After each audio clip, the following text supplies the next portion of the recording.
Hello, hello, hello, and welcome to Friday Night Insights, the show where we have clear eyes to set your lineup, full hearts to make the correct roster decisions, and hopefully that means your fantasy football team can't lose.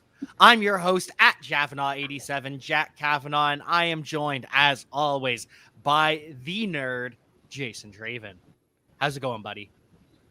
It's going pretty good, man. This week we started off some college basketball, so that's been taking up a lot of my time. I'm excited to have college basketball back, and just the fact that, oh man, watching last night's game was pretty brutal, but you know all too well about that. So I'm just ready to talk about it and start helping more people for this week, and hopefully with all the news that we have, we can get through it all and figure out what you guys could do and maybe some ideas of how to move forward. Well, I'll start off with I am not ready to talk about last night, so we're going to continue to stall and introduce the other co-host of the show, Mike Manning. How's it going, my friend? Pretty good. Yeah, it was. I mean, as a Steelers and Pittsburgh fan, as you can see, I was pretty okay with watching last night's game.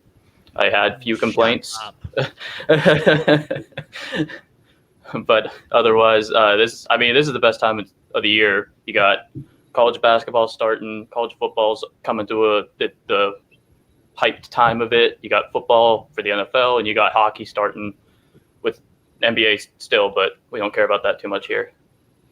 A little bit less of the NBA down there in the Steel City, but that's okay. Still hockey season. Go Penguins. Go. I don't know. Don't think Jason has a hockey team because Jason. Yeah, I'm not Canadian. Hey, you're on honorary Canadian. You're That's close fair enough. I'll try and find one for the next show. How's that sound? Perfect.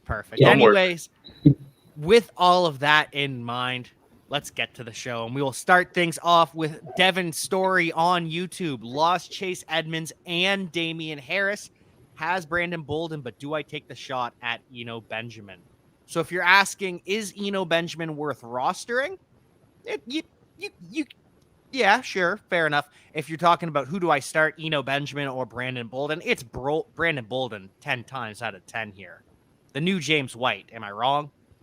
I mean, I would consider him more of a Rex Burkhead as compared to James White, but yeah, I think that's still your move. I like Eno Benjamin, and I do think that's going to be a bigger split than a lot of people are expecting, just because of, last week they really just threw James Conner into it because they weren't expecting Edmonds to be out the first play.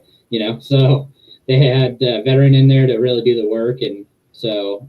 But Benjamin's been a healthy scratch for almost 2 years now.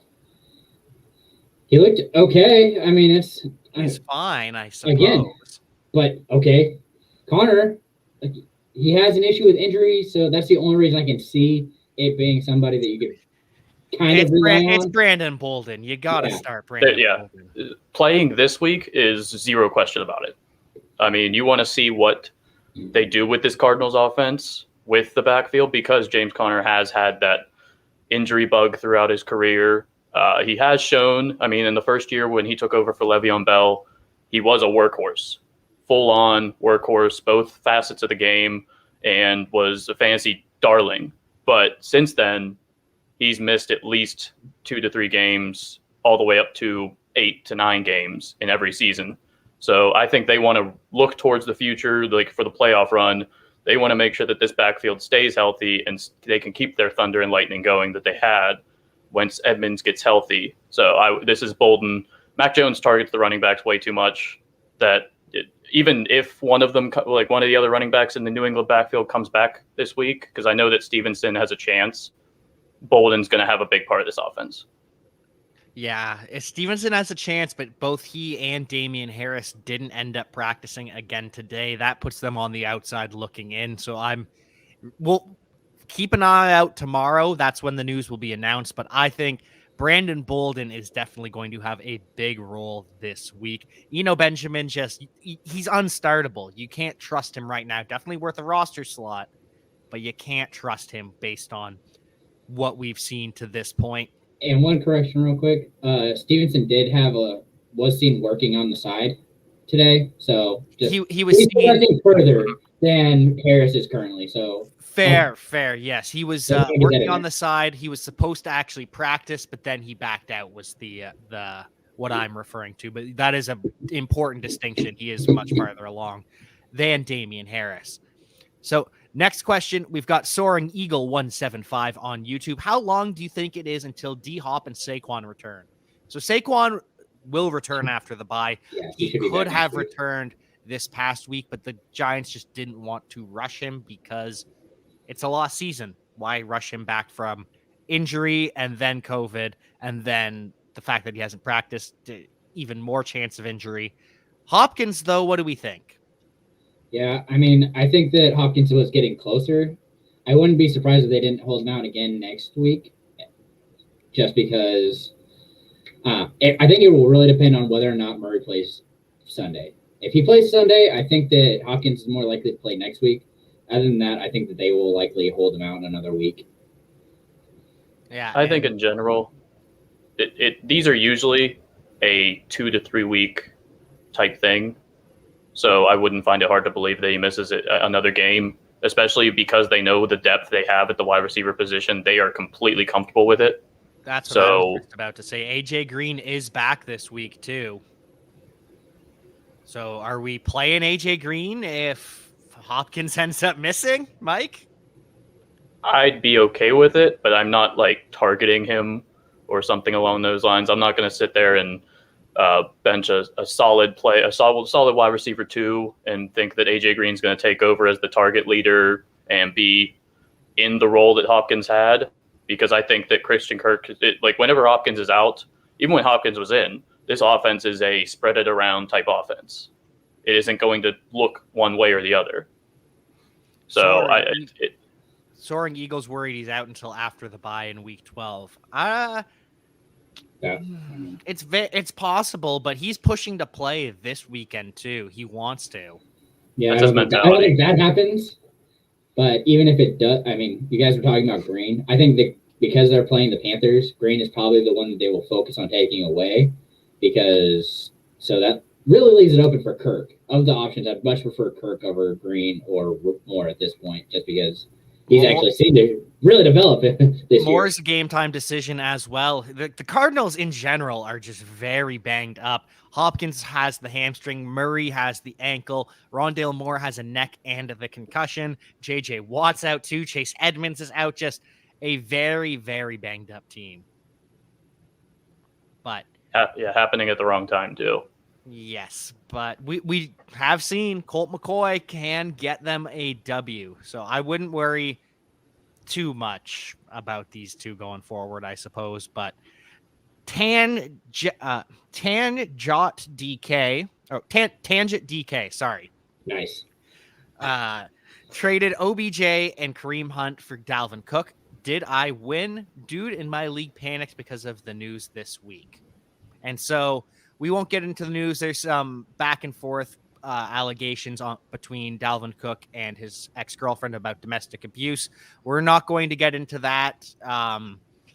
There is always the chance that he could end up leaving at any point, depending on what happens behind the scenes, but that's not something we can predict. All we're going to say is our hearts go out to all the victims of domestic abuse.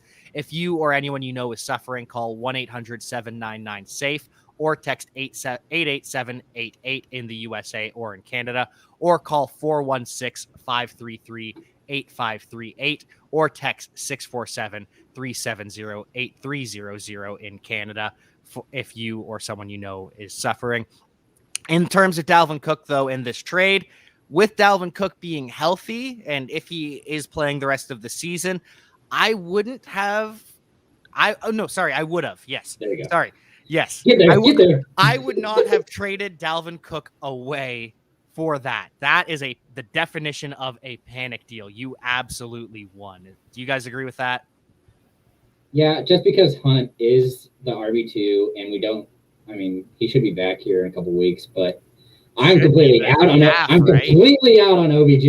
So the fact that they added him, I think that's just a throw-in piece. So you really just traded Hunt for Cook, and Cook has a pretty nice schedule upcoming, including this week, which I am not looking forward to.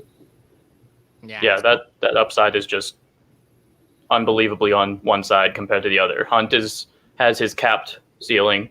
He's not going to take any more than the beginning of the season was about as good of a start as he could have had. You couldn't have expected much more from him than what he was doing in the first, I think 4 or 5 weeks before he got hurt.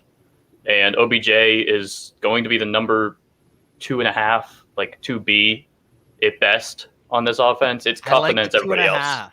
I really like the wide receiver 2.5 alongside Robert Woods.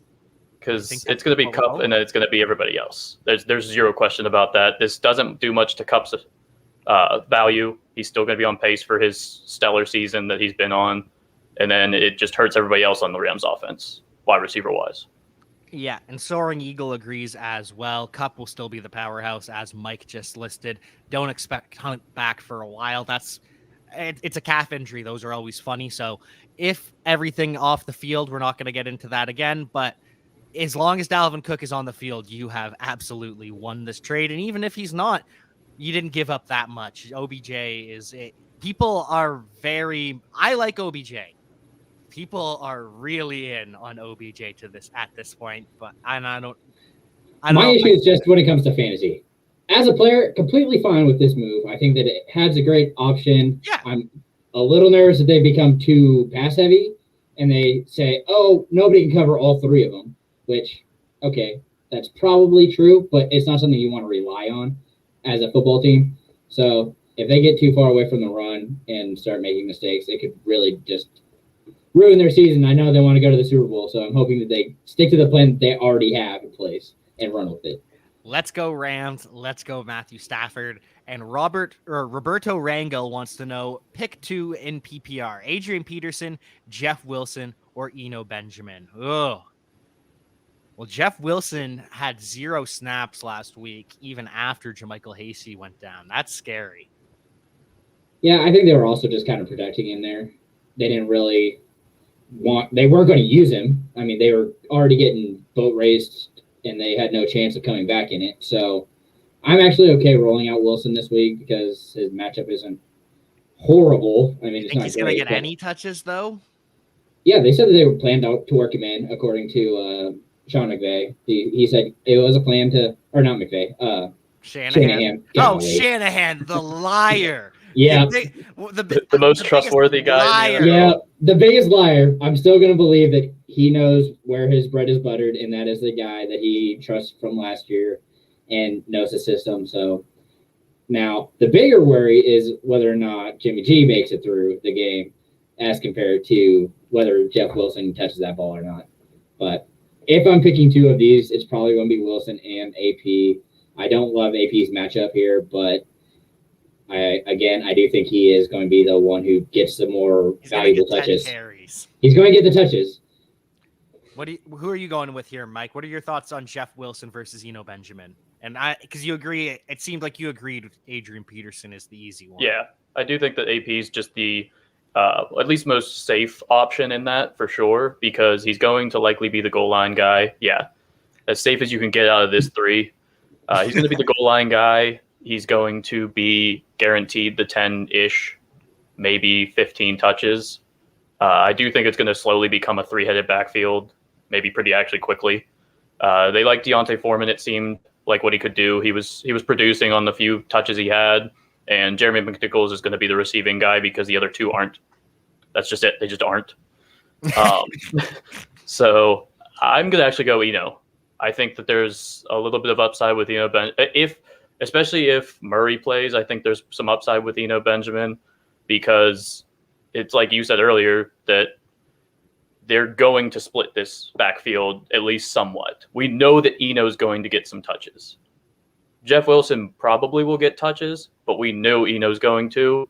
That offense is on a roll, even as we saw with Colt McCoy in the under center.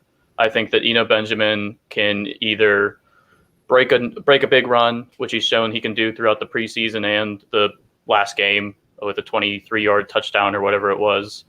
I'm going to go with Benjamin.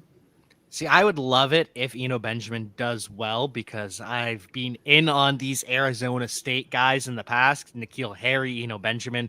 So I'm rooting for Eno Benjamin, probably starting him and Adrian Peterson. I'm worried that Kyle Shanahan just loves Elijah Mitchell too much. Charles Boyer on YouTube. Eagles have changed their approach to be very run heavy. Yes, they have. I still like Hurts, but not sure if I should pivot to Matt Ryan. What do we think here? I'm not pivoting away from Hurts, but I still have him as a top 5 quarterback. So it's hard for me to see any way. He looked better passing, so that's a plus. Miles Sanders is going to be coming back, also probably a plus. And Hurts has that safe floor, which I know the fact that the Eagles just seem to be getting it together and actually doing well hurts value. God, that's hard to say. But it makes it tough for him to have any big success when they're winning because he doesn't have to do anything. He can just hand it off. I don't think that happens this week. Not against the Broncos? Not against the Broncos. He's going to struggle. This is a tough D. He's going to have to throw and have to run, and I think it's going to be a good game for him. Where are you rolling here, Mike? I think it's reacting to 1 or 2 games. I mean, even last week wasn't bad, but it just wasn't that's just it. So we expect him to be a top 2, top 3 quarterback on the week. He wasn't. He was still a good quarterback. He just wasn't a top 3 quarterback. And I think that's just the fact that he kept it so many times for those goal to go type runs on the QB keepers that now the defenses are kind of focusing on him. And so he's just reading the defense. And well, if the defense is going to focus on the quarterback, what do? You hand it to the running back. And the running back has done fine getting to the end zone. Every single 3 of them that are getting used. So I think Ryan's fine, and he's going to get he's going to have a lower floor, that's for sure, as Jason said. But I still think that Hurts is a QB1 for sure rest of season with the top 10 potential, top 5 potential even. Yeah, and he's still currently quarterback 3, just saying. Yeah. That's after 2 one bad week and 1 mediocre week. Yeah, 1 really bad week. Yeah. Yeah, that's the thing. He has the Konami code, and even in the really bad week, like what did he end up rushing for? Yeah, so even in the last 2 weeks where he's been bad, 62 yards and 71 yards rushing. The only reason we think he's bad is because he didn't score that rushing touchdown, which those are fluky, and those can come in bunches too. Jalen Hurts can win you the week. Matt Ryan can give you a solid performance, but Jalen Hurts can single-handedly win you weeks by himself. I think you stick with Jalen Hurts, especially Cowboys, too. Cowboys are a strong defense. Until they played the Broncos. Anyways, one more. If Stevenson is active and Harris isn't, who would you prefer, Stevenson or Alex Collins? That's an easy one for me. Mike? I mean, we just got word that the Seattle running back, why is that? Carson. Why am I losing his name? Yeah, Carson is ruled out this week, but I don't like the Seattle backfield still. I would probably say Stevenson, and I'm not going to like it, but it's just the way I'm going to lean because if he is active, he's probably to be. He's getting 15 touches, and I want to see what Ramondre Stevenson can do on 15 touches. It's more than Alex Collins can. I'll tell you that for free. And we've seen his ability to hit a 70-plus yard run out of nowhere, and he's been good in the goal line. The only thing he has to worry about is if he can not fumble the ball. So don't get back in the Belichick doghouse, and he should have a solid day if he's active. Even if he does, I don't think they're going to have Taylor active this week if Stevenson is also healthy. I don't think they will have both. They always have Taylor, 3 backs active, so you're saying they run with 2? Yeah, I don't think that Taylor will be. Oh yeah, he might not play, but they'll have 3 backs active for sure. Just too risky. Yeah, I'm still going Stevenson. I think just because he has more upside than Collins does, and that they like to use everybody in Seattle. I mean, Carroll likes to use his running backs, whether it's DJ Dallas or Travis Homer or somebody else is also going to be stealing touches there. So it's hard to tell what they're going to expect with any of the running backs. Roberto Rangel has passed on his thanks with a fire emoji. Hopefully our advice is fire and doesn't get you burned. We'll see after this weekend. Ben O'Mahony on YouTube. Should I trade Waller and Jamar Chase for Aaron Jones and Hawkinson? And In a vacuum, that's a no. It really depends on what your team needs, but in a vacuum, based on the fact that you are giving up, you have to have 3 or 4 good wide receivers. Doubt that any of them are going to compare to Chase, and you're hoping that Aaron Jones ends as a decent back. You're giving up way too much if you're Waller and Chase for Jones and Hawkinson. Just based on the numbers value here. It might change. Nope. Even then, I was going to say Dynasty, it might change, but I don't think it even changes in Dynasty. Oh, in Dynasty, I even more want Jamar Chase's side. Yeah, Dynasty makes it even more one-sided, in my opinion, because of Waller and Hawkinson. Waller's not that old. I think he's, 28? Yeah. Hawkinson, 24, something along those lines. Aaron Jones is on the last year or two of his highly productiveness that he's going to probably have, especially with what Dylan has shown us. So, and even if for just redraft this year, single year, I still would go Waller and Chase because even unless you're really, really needing a running back, the drop off from Waller to Hawkinson is pretty good to me, in my opinion, because as we saw last week, without Ruggs in the lineup, Waller was the number 1 guy again. He just forgot about the wide receivers, basically. It did some to Hunter Renfrow in the slot, but it was Waller's game. And Jamar Chase is a wide receiver 1 the rest of season. The Bengals are going to have to actually start throwing the ball more because of the fact that their schedule and also their defense, I think, is coming back to earth. They were playing really well in the beginning of the season for a while. I don't think they're going to keep it up. Aaron Jones giving up some touches to A.J. Dillon every single week. The gap seems to be becoming smaller and smaller between the two. And only somebody in the preseason would have said that this was going to happen. Don't remind me. I am the biggest Aaron Jones fan at Important Nonsense, I would say, and I can't say you do this. I think you have to go with Jamar Chase and Darren Waller. Dallas Packer boy.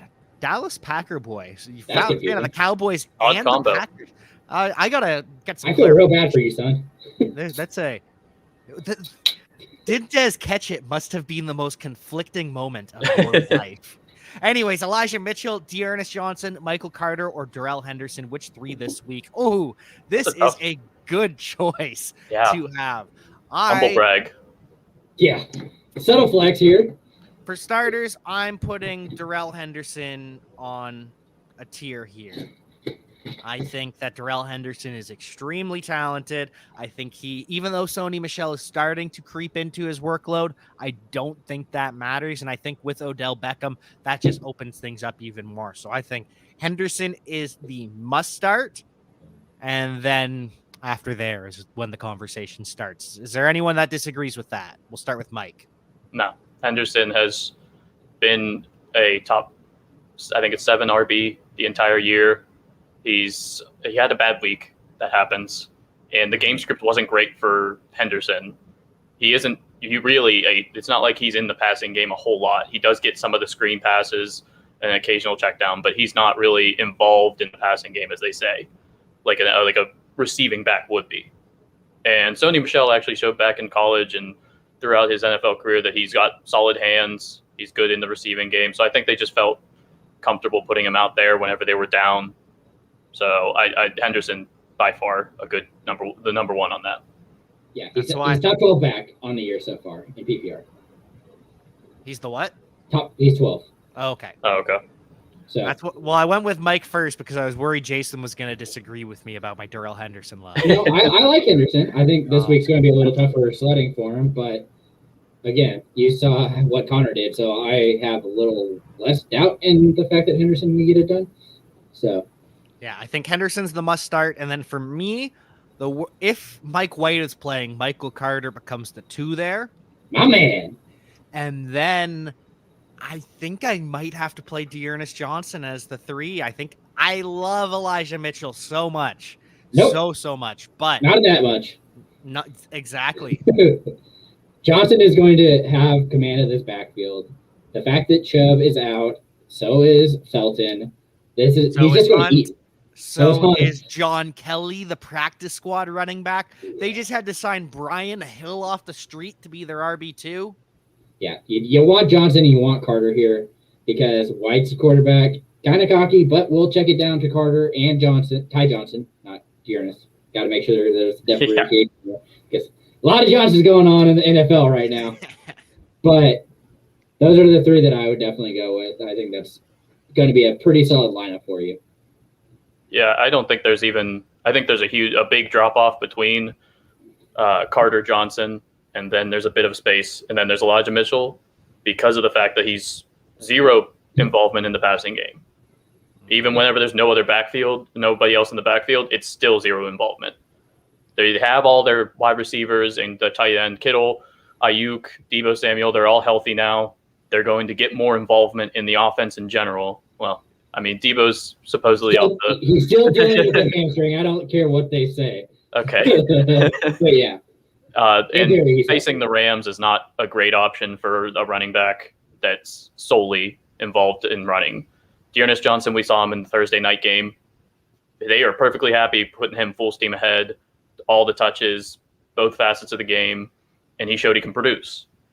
Michael Carter, Mike White is the cheat code for Michael Carter and Ty Johnson, really. But since Michael White took over, God, that's weird saying it. Is it Mike? So Mike White, Michael Carter. Mike White, since he took over in Week 7, the leading receivers on the Jets are Michael Carter and Ty Johnson for all positions. And most yardage goes to Elijah Moore. Yeah.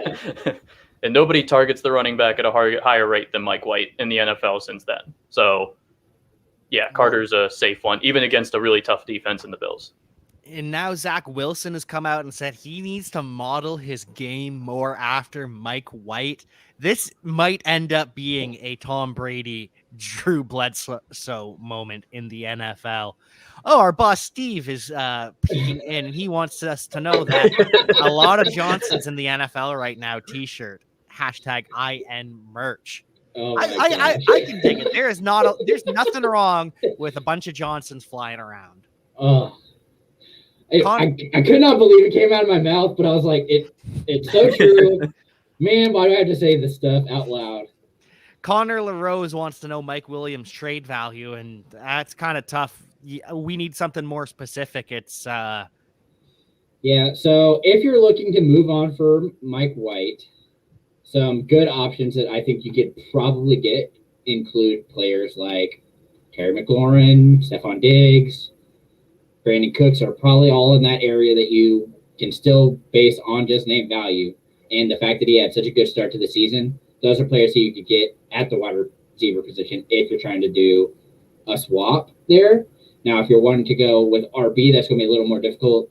You might be able to get a Henderson, but even that's probably pushing it right now just because of his matchups coming up. But wouldn't be surprised if you could easily get Javonte Williams plus something for Mike, just he's still going to be in a split backfield, but he shows what he can do with the limited touches that he has, and is super explosive. And if Gordon does ever go down, Williams is going to just tear it up. And offensive coordinator Pat Shurmur will not be on the sideline this week. He's out with COVID-19. So with someone else calling the plays, maybe we see a little bit of a boost from Javonte Williams. That's a player that is the guy that I want for the stretch run. I think at any moment he could just become that RB1. And so Rico Beats on YouTube, with Alvin Kamara out, who do you start, Terry McLaurin or Mark Ingram? It's McLaurin. I like Ingram, and I think he's super talented, but when it comes to the Titans right now, who are just rolling hot, I'm too nervous to put Mark Ingram in this week. I think it's close. Ingram's shown that he's still able to play in the receiving game. They gave him a few passes already. They do want to run the ball. They're one of the heaviest run teams in the NFL, if not the heaviest, even with Baltimore involved in this season. I'm going to lean slightly McLaurin because I think the upside is massive. He could easily, especially it might be involving garbage time against the Bucs, but you can pass on the Bucs. They're still not healthy in the secondary yet. and he is by far Heineke's favorite target. And Logan Thomas doesn't seem like he's coming back anytime soon. Yeah. He's not back this week. He's definitely not back this week. Yeah, he was spotted practicing, but he was ruled out, and so you still have Ricky Seals-Jones. That's the other option if you're planning to throw out another receiving option for the Washington football team. Or McKissick. I do like McKissick this week. McKissick, it has the best matchup probably, but again, he's out of the backfield, and I'm worried for Gibson this week. I'm really off on him. I'm just worried about it, Gibson every week now. At least he got the bye week to heal up a little bit, but even still, from what I've read, people are saying that he just needs to rest for 2 or 3 weeks, and then that's when he'll be back to good. That's the only way to heal these shin splints. And so I don't know. They won't just let him do it. Yeah. So I don't know. I agree. Terry McLaurin is my guy. Terry McLaurin, it's not often you will hear me tell you to bench Terry McLaurin, especially with the rematch from last year's playoffs, the Tampa Bay Buccaneers versus the Washington football team. Taylor Heinicke, the moment he became a star in the NFL. So I'm expecting the Redux here this weekend. Dallas Packer boy, another question. D-Hop, Terry McLaurin, Jerry Jeudy, Robert Woods. So they're asking who do we start, but let's have them ranked. Okay. Well, for me, we'll go McLaurin, Jeudy, Woods, and Hopkins because I really don't think Hopkins plays this week. I mean, if you're leading the rest of the season, Hopkins is probably still at the top, and Jeudy comes in second. Then McLaurin is still above Woods because I don't trust that he's going to get any. I'm actually worried that OBJ eats into his target share. I think that they lower OBJ's ADOT, and that's going to be interfering with both Jefferson and Woods' targets. I think I'll flop Woods and Jeudy. McLaurin, Woods, Jeudy. Hop is above the top, is a top if he does play, but we're not really sure how that's going, and it's a risky play. But if Hop is playing, I do feel like you should play him. The difference between Jeudy and Woods has been on a good stretch here, and it's really unlikely that OBJ has any chance of playing. You can't get on the field whenever you join the team on Thursday or whatever it was, or Wednesday. And I think that the Eagles' pass secondary is, I mean, they're stellar at stopping the outside receiver. So I do think Cortland Sutton isn't going to play well this week. I do think Jeudy is better than him. I just don't see the ceiling as much for Jeudy as Woods, because I do think that that's going to be a higher scoring game. So for me, Terry McLaurin, as we said, hard-pressed to find me benching him, especially with a banged-up DeAndre Hopkins. Healthy Hopkins, we're starting easily. Jeudy would be my 2 because I do believe Jerry Jeudy's going to get a lot of targets this week. Darius Slay is going to shut down Cortland Sutton. Jerry Jeudy has had over 65 yards in both of his healthy games, so I expect him to continue to build on that. And then Robert Woods would be my 3 in this scenario because we're not ranking D-Hop. And all right, well, that is it for all of our questions for now. So if anyone else in the chat has any questions, hit us up. But in the meantime, Cam Newton to the Carolina Panthers. Let's go. I absolutely love this move. It's so weird, though. They bring in Teddy Bridgewater to replace Cam, and then they trade him to the Broncos and continue to pay him some of his money to get rid of him. So that's Cam's replacement. And then they bring in Sam Darnold to replace Cam's replacement, and now they've brought in Cam to replace his replacement's replacement. But good for Cam Newton. I'm just frustrated that it should be PJ Walker. I'm just tired of it. Walker's the man here. I'm so mad that they are bringing in Newton at all. I understand he understands and knows pretty much every player on the team at this point. He's played with them all. So it's just frustrating because kid looks talented, and if he actually had time to develop, which I think he has this year, I'm excited to see him play this week, and I'm hoping that he continues to win the job. I think he's going to need to throw for like 400 yards and 5 touchdowns to keep this job from Cam Newton. Just infectious personality. You know he's taking over that locker room already. You know Christian McCaffrey and him are just broing out. I mean, he ended his press conference today with, I've been waiting a long time to say this again, keep pounding. Like, that's just, I mean, he's just winning everybody over in a snap. So, just next week against the Washington football team, against his former coach, Ron Rivera, at home, Cam Newton making his return to Carolina. The crowd is just going to be electric. The fans will be all about it. But it seems like Jason has some of his own fans. Please, from FFB, or it's FFB from FLA, trade Henderson for Chubb this week. Have Eckler starting. Remaining running backs are Javonte, Mark Ingram, AP, and Jeff Wilson. Can drop Agnew, Myers, or Crowder to get Hines. What do we think here, Jason? Yeah, I mean, that's a pretty good trade. I think you could probably get more back just because Chubb is out this week and is splitting a backfield, but it's going to be tough to do. Overall, it's solid. I wish you had some better depth. So if you're going to trade Henderson, I'd prefer to get somebody less big than Chubb and hope for more to come back to help with your wide receiver and just. Why do you need help a wide receiver? You have McLaurin and A.J. Brown and Bateman. Yeah, it's just, man. I'm still nervous about McLaurin rest of the season. I think matchups are going to be solid, but you really only have Brown there. I love Bateman, but you saw how well that worked out for the first 3 quarters last night, and it's extremely frustrating that him and Jackson just can't seem to get on the same page, or Jackson doesn't realize who his best wide receiver is. Either way, I'm kind of frustrated with that whole situation, and makes me have a little bit less hope in Bateman.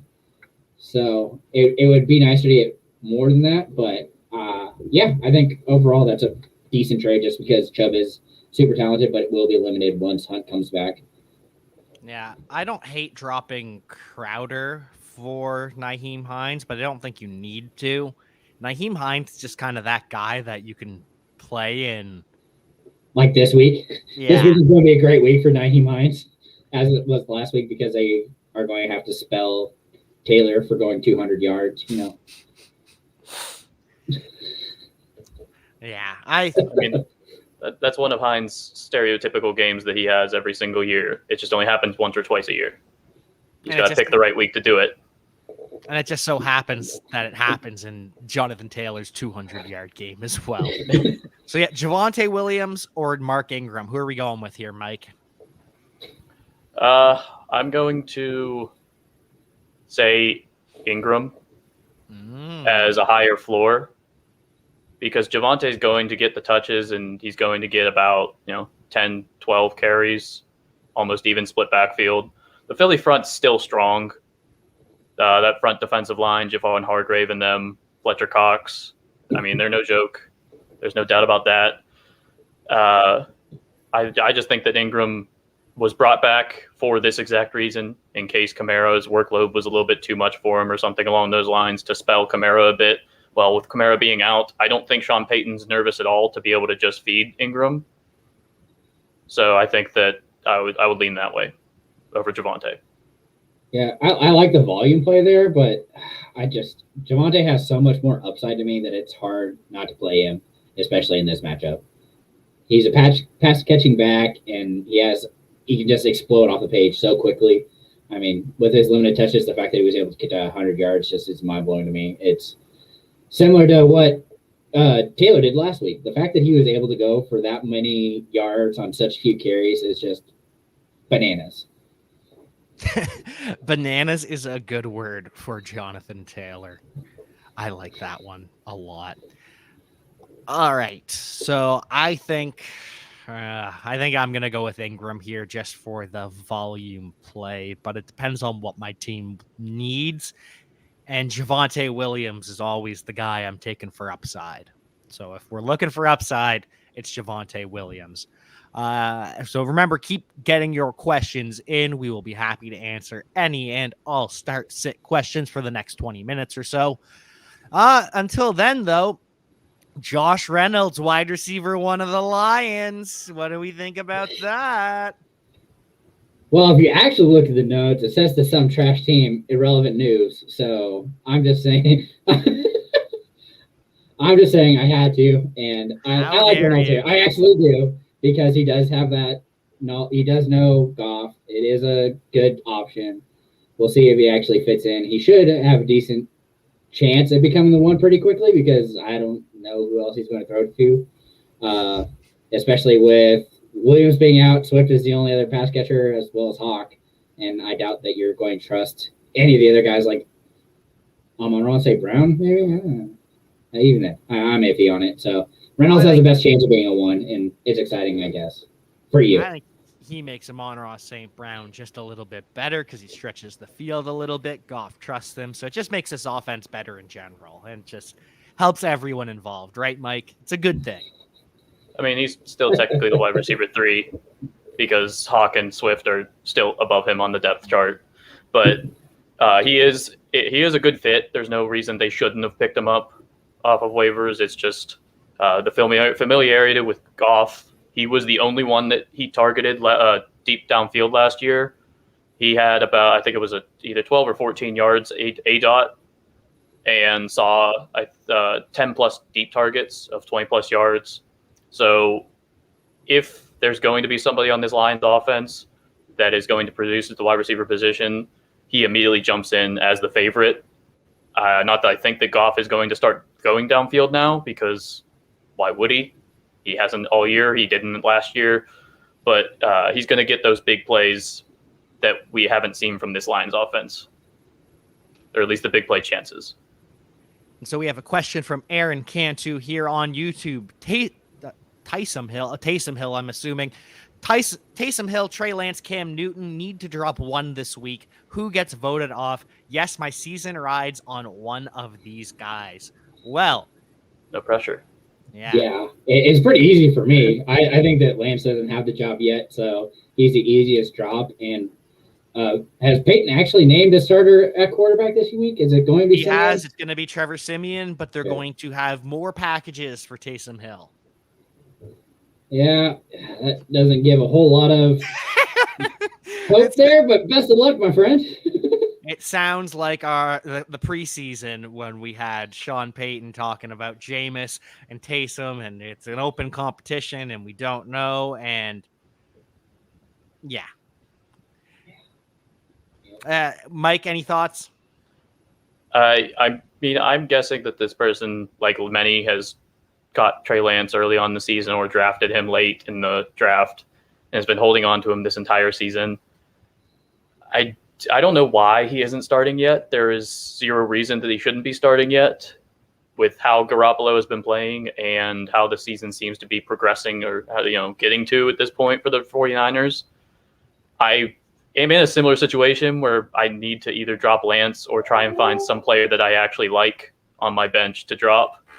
And it's really, really, really hard to drop Lance because as soon as he gets that job, you know that he's top 10 quarterback.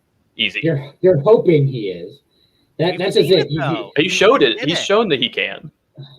Yeah, his scoring 20 points in relief of Jimmy G.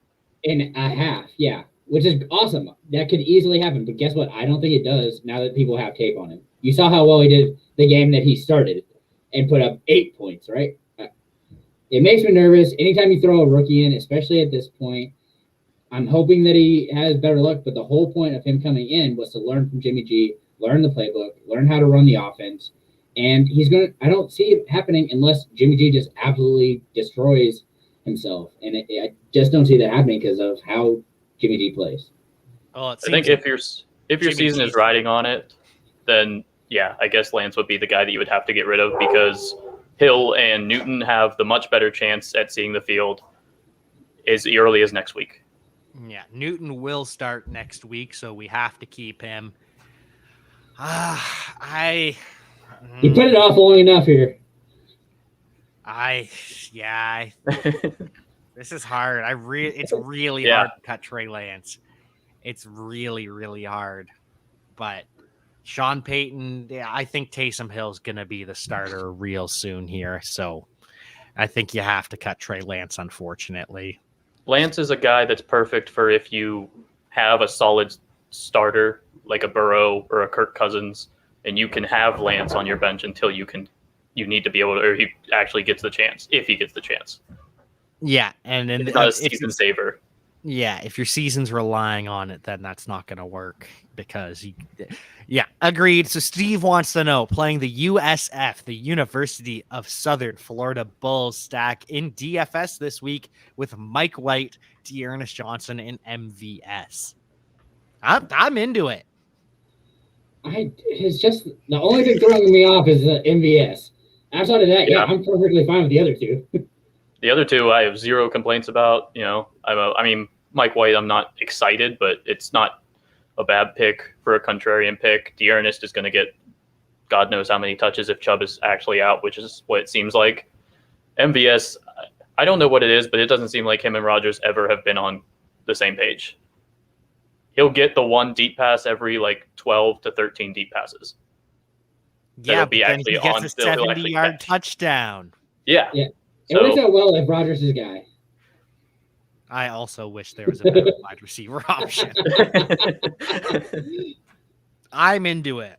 Go Bulls. Go USF Bulls. All right. So moving back, if anyone else has any other questions, you can hit us up. I guess we'll just skip over Thursday Night Football at this point. We don't need to talk about it. We'll just come. Oh, really? Oh, no, never mind. We'll go back there. No, I'm just kidding. Just gloating over the Ravens losing. Yeah, I mean, we did spend enough time. We did get distracted enough. What do you say about this? There wasn't much. Jacoby Brissett starts. He gets benched for Tua, who was not healthy. Oh, we have a question. This is going to save the bell from talking about Thursday Night Football. Police has another question. QB, Dak, Herbert, and Wentz. Lost last week because I played Dak over Herbert. Who should I start this week and who's secondary? Would you drop Wentz for Lance? In this scenario, yes. You have strong enough starters with Dak and Herbert. Lance has enough upside. Wentz is nothing. Jason, I see you shaking your head. You really believe in Carson Wentz? He's looking so good, it's hard not to. I mean, no, he's not. Since he's gotten healthy, he's been playing so well. It's just mind-blowing to me. People say he looks so well. He's throwing for like 240 yards a game. He's about that's pretty solid for anybody. Solid. That's not spectacular. That's not winning you fantasy championships. You have Dak and Herbert. Why do you need somebody who is not even starting at this point? Why do you need Wentz? Because you can trade Dak or Herbert for more than you can trade Wentz, and then you can pick up your Lance for nothing. Ship off 2 or 3 players and get somebody better, and then you're fine. No, drop Wentz, pick up Trey Lance, but try to trade Wentz for something very minor, like if you don't feel like, I don't want to drop this guy because he is playing solid. Okay, try and get something for him if you can. If he's playing so well, you should be able to get something decent. Correct. Because he's not playing so well. He is playing very well. People keep saying that, but they are wrong. Carson Wentz stinks, and that will be proven, but he is the future of the Colts, so sorry about that, Jordan. You do realize he's a quarterback 10 on the year right now, right? Well, is that in points per game, or is that total? Because have the Colts had their bye? No, they haven't had their bye yet. No. Yeah, there we go. There we go. Anyways, Carson, he stinks. Carson Wentz is not the future of the Colts. Not the future of the Colts at all. But Dak versus Herbert, the important question. Yeah, the real question in this. Who are we starting here? Wasted enough time on Carson Wentz. They both have actually very good matchups. Yeah. That's the issue, is they both have good matchups. Yeah, and overall, I guess I'm slightly more worried about the Cowboys running the ball more than I am the Chargers. So they could easily have a Zeke Pollard game because, the Falcons aren't great against the run by any means.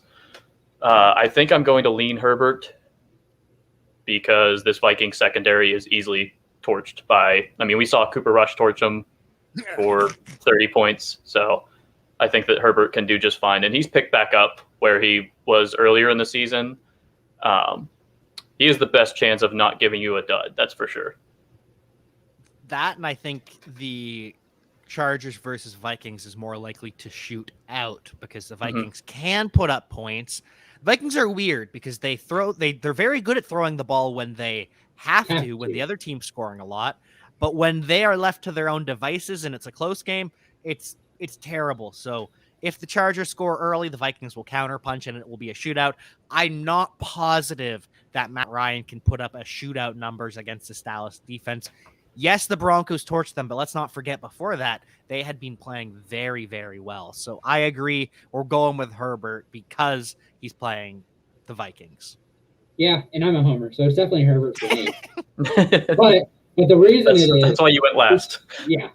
The reason that happens is because I also see Cousins being able to run the ball. I mean, they're able to hand off to Cook, and that is the weakness, is it's a funnel defense. So Cook isn't going to be able to explode through any hole he wants and really just exploit him that way. And the fact that the Vikings are probably going to get sucked into that trap would not surprise me one bit. All right. And so this might be our last topic. If you have any other questions, make sure you hit us up in the chat and we'll answer them. Otherwise, wow, we've talked about a little bit, but what's our outlook for OBJ and his role with LA and the implications for Higbee, Kupp, and Woods? And I think we're going to throw in Van Jefferson as well. So my opinion, Van Jefferson is now Deshaun Jackson. He is just a 3 target a game guy that's either getting you a touchdown and a 40-yard play or nothing. What about the rest of the guys? Yeah, I actually think he takes Higbee and Woods targets. I wouldn't surprise if he ends up getting close to 7 or 8 targets a game, and that's just really going to hurt both of them. I mean, I would say he probably has the best hands. I don't know if that's still true, but it used to be really true. And the fact that he was able to go up and get those balls, it's just, I think that he's going to take the red zone targets away, and that makes me super nervous for anybody not named Cooper Kupp. I think that, Kupp there's no worries about Kupp. Kupp is going to continue doing what he's been doing. The chemistry with Stafford is not going to change. It's a positive for Stafford. It's a negative for Woods, Higbee, Van Jefferson, literally anybody else on that offense. Doesn't really affect the running game a whole lot, but he's going to take some targets from Woods, some targets from Higbee, some targets from Jefferson, and then it's going to become more of a Kupp than committee, essentially, in the receiving game. Woods is going to be the short game, in a short to intermediate area. Odell's going to be more of a deep target that can get open because that's what he's shown, that he can still get open downfield. Just Baker couldn't seem to hit him. And I think he was a ghost that was out there that nobody saw. And then Kupp is just going to continue to dominate from the slot like he has been all season. Yeah, that's the thing. There's a very real chance that Cooper Kupp sets the record, or at least flirts with the record for receiving yards in a season. Everyone else, though, like Tyler Higbee, he's the guy that's getting 2 receptions for 3 yards and 2 touchdowns. That's his role. That's not going to change. Tyler Higbee didn't matter before. He's going to matter even less now. And it just becomes a wide receiver 2.5 between Robert Woods and Odell Beckham. Cooper Kupp still the 1, and Van Jefferson, the new Deshaun Jackson, who really just doesn't matter anymore. And it's unfortunate, but it's the way of the road when you land Odell Beckham, and the Rams are just all in on this Super Bowl run. So I think that's going to be it. If anyone else has any other questions, we've got a lot of news topics we didn't get to. So no, I've been working through them closely, and we actually looked pretty okay so far. If you just want to start with Aaron Rodgers, you already mentioned him being back. Russell Wilson is the news that we kind of touched on, but that's more interesting to me. The fact that Pete Carroll expects him to be back as well. He is back. He doesn't not only. It's just mind blowing. Yeah, they're saying that he is in the 90th percentile of healing ability, which that even seems like a low ball at this point. Just, it's ridiculous. Oh, we actually did cover quite a bit of the news. Good for us. See, we've been covering it. We're working on it. The one, Antonio Brown shed his walking boot, but he's still out. Gronk still has a back injury. He's out. Chris Godwin probably out with a foot injury, but he's a game-time decision. Scotty Miller hopes to be back, and Brashad Perriman has signed to the practice squad. Lots going on in Tampa Bay. Really, the only things that matter are, number one, Mike Evans. He's going to get like 20 targets this week. He's going to ball out. Number two, Tyler Johnson. Tyler Johnson becomes a wide receiver 3. Yeah, Tyler Johnson will be a solid play this week for really any fantasy lineup. Yeah, I already put him at I ranked him 32nd, and that was before I was even sure that Godwin is going to be out. So yeah, that's the perfect kind of range for him. That back end 20, early 30s in that area. Just Tyler Johnson, in terms of, he's the best wide receiver 4 on his own team in the NFL. Yeah, it's mind blowing that if Scotty Miller would make me a little more nervous if he was out there, but the fact that he's not makes Johnson such a big boom guy that he could easily take one to the house. Yeah, and so Chase Claypool, he's out. Ben Roethlisberger, he's dealing with a shoulder injury, but he's going to play after missing 2 days. Najee Harris, he's also cleared from the injury report with a foot issue. And Eric Ebron, he's going to be back for his revenge game against the Lions. Good for him. Doesn't matter because Freiermuth is still the man. I'm the Fat Fryer, we absolutely love the Muth. Deontay Johnson is just he's going to go surpass Devontae Adams' status of targets in this game. Yeah, Deontay Johnson and Mike Evans are going to be competing with each other for 25, 30 targets this week. Yeah.